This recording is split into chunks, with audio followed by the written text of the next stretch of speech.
Hello बच्चों, कैसे हैं आप। आज हम कक्षा 7 विषय संस्कृत रुचिरा द्वितीय भाग है कि तृतीय पाठ है अर्थात तीसरा पाठ, जिसका नाम है स्वावलंबनम अर्थात आत्मनिर्भरता। तो इस पाठ के हम अभ्यास कार्य को देखते हैं। प्रश्न 1, उच्चारणम कुरुत, उच्चारण कीजिए। तो आइए आप मेरे साथ में उच्चारण करें।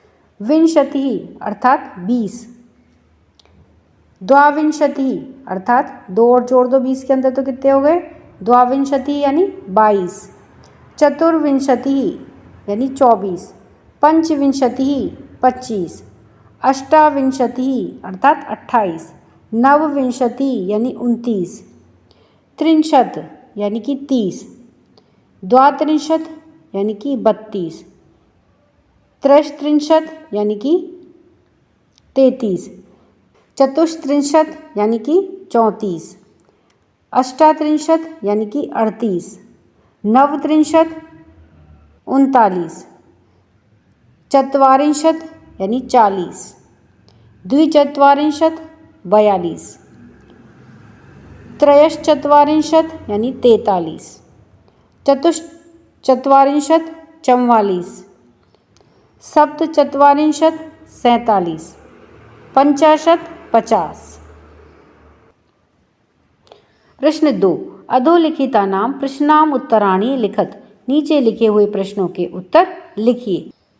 तो यहाँ पर देखिए कुछ प्रश्न दिए गए हैं जिनके हमें उत्तर लिखने हैं। तो आइए इन प्रश्नों के उत्तर हम देखते हैं। सबसे पहले है कस्य भवने सर्वविधानि सुख साधनानि आसन, किसके घर में सभी प्रकार के सुख साधन थे। उत्तर है श्रीकंठस्य भवने सर्वविधानि सुख साधनानि आसन, श्रीकंठ के घर में सभी प्रकार के सुख साधन थे। नंबर 2 है कस्य गृहे कोऽपि भृत्य न अस्ति, भृत्य यानी होता है नौकर या सेवक, किसके घर में कोई भी सेवक नहीं है। उत्तर है कृष्ण मूर्ते गृहे कोऽपि भृत्य न अस्ति, कृष्ण मूर्ति के घर में कोई भी सेवक नहीं है। आगे है श्रीकंठस्य आतिथ्यम के अकुर्वन्, श्रीकंठ का अतिथि सत्कार किन्होंने किया। उत्तर है श्रीकंठस्य आतिथ्यम कृष्णमूर्ति ही तस्य माता पिता च अकुर्वन्, श्रीकंठ का अतिथि सत्कार कृष्णमूर्ति और उसके माता पिता ने किया। आगे है सर्वदा कुत्र सुखम, हमेशा कहाँ सुख है। उत्तर है कि स्वावलंबने तु सर्वदा सुखम, स्वावलंबन में हमेशा सुख है। श्रीकंठ है कृष्णमूर्ते गृहं कदा अगच्छत्, श्रीकंठ कृष्णमूर्ति के घर कब गया था। तो उत्तर है श्रीकंठ है कृष्णमूर्ते गृहं एकदा प्रातः 9 वादने अगच्छत्, श्रीकंठ कृष्णमूर्ति के घर एक बार सुबह 9 बजे गया था। आगे है कि कृष्णमूर्ते कति कर्मकराः सन्ति, कृष्णमूर्ति के कितने सेवक हैं। उत्तर है कृष्णमूर्ते अष्टौ कर्मकराः सन्ति, कृष्णमूर्ति के 8 सेवक हैं। कर्मकराः यानी सेवक या नौकर। प्रश्न 3, चित्राणि गणित्वा तद्दः संख्यावाचक शब्दम लिखत, चित्रों को गिन करके उनके सामने संख्यावाचक शब्द लिखिए। तो यहाँ पर देखिए ये चित्र दे रखे हैं, अब इन्हें हमें गिन करके यानी कि ये संख्या में कितने हैं वह हमें यहाँ पर रिक्त स्थान के अंदर लिखने हैं। तो आइए इन्हें गिन करके इन्हें उत्तर के साथ में देखते हैं। तो यहाँ पर देखिए यह घड़ों का चित्र दिया गया है और जब हम इन्हें गिनेंगे तो कितने हैं, अष्टादश अर्थात 18। और यहाँ पर देखिए आम के चित्र दे रखे हैं और जब हम इनको गिनेंगे तो कितने हैं, एक विंशति अर्थात 21। यहाँ पर देखिए यह बॉल का चित्र दे रखा है गेंद का, तो यह गिनने में कितनी है 15, तो क्या लिखेंगे पंचदश। फिर है ये मोमबत्तियों का चित्र है और ये कितनी है गिनने पर, षट त्रिंशत यानी कि 36, त्रिंशत और 60 यानी कि 6, तो कितने हो गए 36। फिर है ये कैंची हैं और ये कितने हैं गिनती में, चतुर्विंशति अर्थात 24।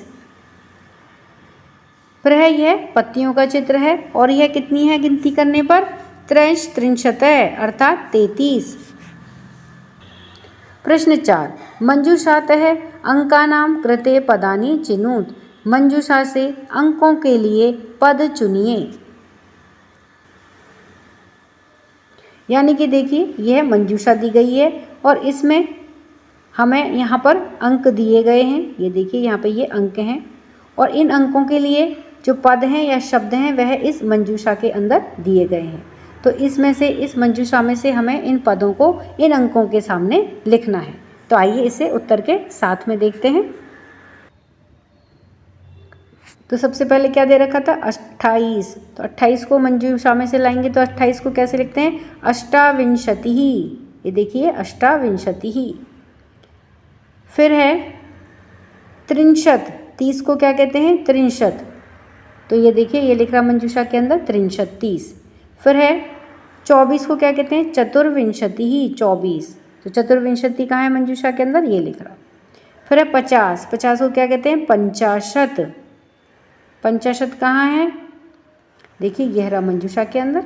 फिर है 27, सप्तविंशति, 27 को क्या कहते हैं, सप्तविंशति, ये रहा सप्तविंशति। फिर है एक त्रिंशत, 30 और 1, एक त्रिंशत, तो क्या बोलेंगे इसको, 31, एक त्रिंशत, यह रहा एक त्रिंशत। फिर है चत्वारिंशत यानी कि 40, तो 40 को क्या कहेंगे, चत्वारिंशत, तो यह रहा इस पेटिका के अंदर चत्वारिंशत। प्रश्न 5, चित्रम दृष्ट्वा मंजूषातः पदानि च प्रयुज्य वाक्यानि रचयत, चित्र को देख करके और मंजूषा से पद प्रयुक्त करके वाक्यों की रचना कीजिए। तो देखिए यहाँ पर यह 3 चित्र हमें दिखाई दे रहे हैं, जिसमें एक किसान खेत को जोत रहा है, दूसरे में 2 किसान यहाँ पर खुदाई कर रहे हैं और यहाँ पर बहुत सारे किसान धरती में कुछ रोप रहे हैं। तो यह तो हो गया चित्र। अब यहाँ पर यह मंजूषा दी गई है, जिसमें से इन पदों को और चित्रों को आपस में हमें मेल करके फिर वाक्यों की रचना करनी है।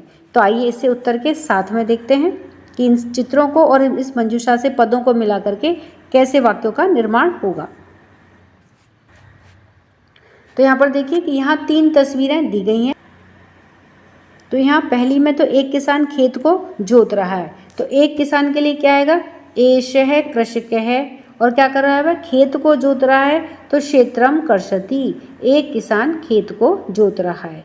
और दूसरी में 2 किसान खोद रहे हैं, तो 2 किसानों के लिए क्या आएगा, एतौ कृषकौ, ये 2 किसान खनन कार्यम कुरुते, यानी कि खोदने का कार्य कर रहे हैं या खोद रहे हैं। तथा तीसरी तस्वीर में 2 से ज़्यादा किसान फसल उगा रहे हैं, तो 2 से ज़्यादा किसानों के लिए क्या आएगा, एते कृषकः, यानी कि ये किसान या ये बहुत सारे किसान धान्यम रोपयन्ति, धान को या फसल को उगा रहे हैं। प्रश्न 6, अधोलिखितान समयवाचकान अंकान पदेषु लिखत, नीचे लिखे हुए समयवाचक अंकों को पदों में लिखिए। तो यहाँ पर देखिए ये अंकों में लिखा हुआ है समय, इसको हमें शब्दों में या पदों में लिखना है। यहाँ इनके सामने हमें शब्दों में लिखना है कि कितने बजे हैं। जैसे सबसे पहले दे रखा है सार्ध, यहाँ पे द्वादश की जगह आएगा दशवादनम, सार्ध दशवादनम, 10, 10:30 बजे हैं, तो 10:30 के लिए क्या आएगा, सार्ध, सार्ध यानी 30 मिनट्स ऊपर, 30 मिनट ऊपर, और 10 वादनम यानी कि 10 बजे, वादनम यानी बजे, 10 वादनम।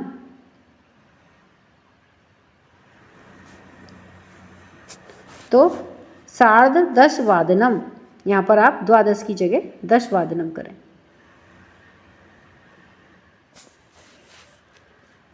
तो 10:30 वादनम, 10:30। उसी प्रकार बाकी के को रिक्त स्थानों को बढ़ते हैं। तो आइए इन्हें उत्तर के साथ में देखते हैं। तो सबसे पहले है 10:30 बजे हैं तो इसका क्या लिखेंगे? सार्ध, तो यहाँ पे इसको करें आप 10 वादनम, सार्ध 10 वादनम यानी कि 10:30 बजे। फिर यहाँ पे क्या दे रखा है? 7 बज रहे हैं तो क्या लिखेंगे? सप्तवादनम, 7 बजे। फिर यहाँ पे कितना दे रखा है कि 2:30 बज रहे हैं, 2:30 तो 30 मिनट ऊपर है तो क्या लिखेंगे? सार्ध। और कितने बज रहे? 2 बजे, तो द्विवादनम, सार्ध द्विवादनम। फिर देखिए क्या बज रहे हैं? 11 बज रहे हैं तो इसको कैसे लिखेंगे शब्दों में? 11 को क्या कहते हैं? एकादश, एकादश वादनम। फिर है कितने बज रहे हैं? 4:30, तो साढ़े के लिए यानी कि 30 मिनट्स के लिए क्या लिखेंगे? सार्ध। और कितने बज रहे हैं? 4, तो चतुर्वादनम, सार्ध चतुर्वादनम। फिर 1:30 बज रहा है तो सार्ध 1 वादनम। फिर है यहाँ पे देखिए कितने बज रहे हैं? 5, अंकों में लिख रहा है 5। अब शब्दों में कैसे लिखेंगे? पंचवादनम, 5 बजे। यहाँ पे देखिए कितने बज रहे हैं? 3:30, तो 3:30 को क्या लिखेंगे? सार्ध त्रिवादनम, 3:30 बजे। यहाँ पर देखिए कितने बज रहे हैं? 9, 9 को क्या बोलेंगे? नववादनम। फिर यहाँ पे कितने हैं? 12:30 बज रहे हैं, 12:30 को क्या लिखेंगे? सार्ध। और 12 बजे को क्या लिखेंगे? द्वादश वादनम, सार्ध द्वादश वादनम। यहाँ पर देखिए क्या लिख रहा है? 8 बज रहे हैं तो 8 को क्या इससे लिखेंगे? अष्ट वादनम, 8 बज रहे हैं। फिर यहाँ पे कितने हैं? 7:30 बज रहे हैं तो 7:30 में जो 30 मिनट है उसके लिए तो क्या आएगा? सार्ध। और 7 बजे के लिए क्या आएगा? सप्तवादनम, सार्ध सप्तवादनम। तो इस प्रकार से हम इन अंकों में जो समय बज रहा है उसको हम शब्दों में इस प्रकार से लिखेंगे। प्रश्न 7, मंजूषातः पदानि चित्वा रिक्त स्थानानि पूरयत। मंजूषा से पद को चुन करके रिक्त स्थान पूर्ण कीजिए। तो यहाँ पर देखिए यह पीठिका दी गई है जिसके अंदर यह शब्द दिए गए हैं। इन शब्दों को हमें जो उचित शब्द हैं उनको इन रिक्त स्थानों के अंदर भर के वाक्यों को पूरा करना है। तो आइए इन्हें उत्तर के साथ में देखते हैं। तो इसमें सबसे पहले है कि षड, रिक्त स्थान में क्या आएगा? षड, 6 ऋतवः भवन्ति, 6 ऋतुएं होती हैं। फिर है मासाः भवन्ति, कितने महीने होते हैं? उत्तर क्या आएगा? 12, 12 महीने होते हैं। फिर एकस्मिन् मासे 30 अथवा 31 दिवसाः भवन्ति, एक महीने में 30 या फिर 31 यानी कि 31 दिवसाः भवन्ति, दिन होते हैं। एक महीने में 30 या फिर 31 दिन होते हैं। फिर है फरवरी मासे सामान्यतः 28 दिनानि भवन्ति, फरवरी महीने में सामान्यतः कितने दिन होते हैं? 28 यानी कि 28 दिन होते हैं। मम शरीरे दौ हस्तौ स्तः, मेरे शरीर में दौ हस्तौ यानी कि 2 हाथ हैं। भारतीय वर्षानुसारम मासानाम ऋतूनाम च नामानि, भारतीय वर्ष के अनुसार मासों के और ऋतुओं के नाम निम्न प्रकार से हैं, जैसे चैत्र है, वैशाख है। तो चैत्र और वैशाख का जो महीना होता है वो क्या है? वसंत है, वसंत माना जाता है। फिर नंबर 3 पर आता है ज्येष्ठ है, आषाढ़ है, ये गर्मी के महीने होते हैं तो ग्रीष्म है। फिर है भाद्रपद है, श्रावण है, भाद्रपद है। 5वें नंबर पे कौन सा महीना है? श्रावण है, भाद्रपद है। तो ये कौन से महीने माने जाते हैं? वर्षा के महीने माने जाते हैं। फिर है अश्विन है, कार्तिक है, तो ये हमारे शरद ऋतु के महीने माने जाते हैं। फिर है मार्गशीर्ष है, पौष है, ये हेमंत के महीने माने जाते हैं। फिर है माघ है, फाल्गुन है, ये शिशिर महीने माने जाते हैं। तो इस प्रकार से महीने कितने हुए? 12 महीने हुए और इनके नाम दे रखे हैं और 6 ऋतुएं इसमें दी गई हैं। तो 6 ऋतुओं में कौन सी हुई? बसंत है, ग्रीष्म है, वर्षा, शरद, हेमंत है और शिशिर है। और 12 महीने हो गए आपके, चैत्र है, वैशाख है, ज्येष्ठ है, आषाढ़ है, श्रावण है, भाद्रपद है, अश्विन है, कार्तिक है, मार्गशीर्ष है, पौष है, माघ है और फाल्गुन है। तो इस प्रकार से 12 महीने हो गए और 6 ऋतुएं हो गई। तो इस प्रकार से हमने इस पाठ के सभी अभ्यास कार्य को पूरा किया है। वीडियो पसंद आने पर वीडियो को लाइक करें, शेयर करें, चैनल पर नए हैं तो सब्सक्राइब करना ना भूलें। मिलते हैं नए वीडियो में। इसी के साथ धन्यवाद।